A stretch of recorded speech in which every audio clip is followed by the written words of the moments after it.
अभी वक्फ बिल की चर्चा हो रही है। बीजेपी ने कहा हम वक्फ बिल लेके आएंगे। मैं आप लोगों के सामने कहना चाहता हूं, मैं जेपीसी का मेंबर था वक्फ बिल में।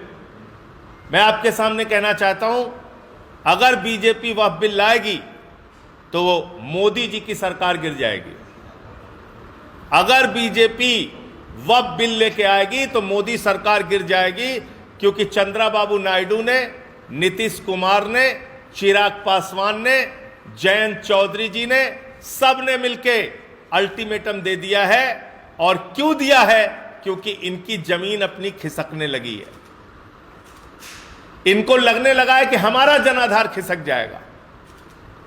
वो चाहे नायडू जी हो, चाहे नीतीश जी हो, चाहे चिराग जी हो, चाहे जयंत जी हो, इनको सबको लगने लगा है कि हमारा तो मामला गड़बड़ हो जाएगा। इसलिए ये वक्फ बिल अगर मोदी सरकार लेके आई तो मोदी की सरकार गिर जाएगी। उनसे ये सारे लोग समर्थन वापस लेंगे, ये मैं कहना चाहता हूं। और वक्फ बिल के जो प्रावधान हैं उसकी मोटी मोटी बात आपके सामने रखना चाहता हूं। बार बार सच्चर कमेटी का जिक्र होता है। कहा जाता है कि सच्चर कमेटी की रिपोर्ट में लिखा है कि अगर वक्फ की संपत्तियों का सही सदुपयोग हो तो 12,000 करोड़ की आमदनी हो सकती है। तो मैंने कहा इसमें ज़्यादा मेहनत करने की ज़रूरत नहीं। एक नीरव मोदी को पकड़ के लाओ, 20,000 करोड़ वसूलो उससे, 12,000 करोड़ वक्फ को दे दो, 8,000 करोड़ रुपए अपने पास रखो। और आमदनी कैसे हो सकती है? वक्फ की ज़मीनों में मस्जिदें हैं, तो क्या ईसा की नमाज के लिए, जोहर की नमाज के लिए, मगरिब की नमाज के लिए टिकट लगाया जाएगा मस्जिदों में? वक्फ की ज़मीनों में कब्र है, तो कब्र में दफनाने के लिए क्या वहां टिकट लगाया जाएगा? इमाम बाड़े हैं, क्या वहां टिकट लगाए जाएंगे?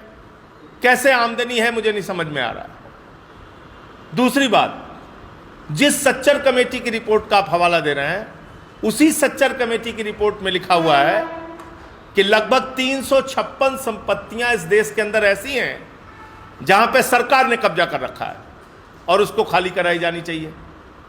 तो हाफ ट्रूथ यानी कि अर्ध सत्य नहीं बोलना चाहिए, सुविधाजनक सत्य नहीं बोलना चाहिए, पूरा सच बोलना चाहिए। मैं जेपीसी में था, मैंने वो रिपोर्ट देखी है। फिर क्या लिखा हुआ है? खुद minority affairs ministry, inverted comma में बोल रहा हूं, माइनॉरिटी अफेयर्स मिनिस्ट्री ने हमारी कमेटी के सामने आके स्वीकार किया था कि सुप्रीम कोर्ट में मोदी जी की सरकार ने शपथ पत्र दिया है कि पूरे देश में जितनी भी वक्फ की संपत्तियां हैं उसमें से 99% संपत्तियां रजिस्टर्ड हैं, पंजीकृत हैं और ऑनलाइन हैं। यह खुद स्वीकार किया आपने। कहां स्वीकार किया? 2022 में सुप्रीम कोर्ट में। क्या लिखा है उसमें मोदी जी की सरकार ने? कि 99% संपत्तियों के सारे कागजात हैं हमारे पास, सारी संपत्तियां जायज हैं, सारी संपत्तियां पंजीकृत हैं और सारी संपत्तियां ऑनलाइन हैं। यह मैंने नहीं कहा, नरेंद्र मोदी जी की सरकार ने कहा।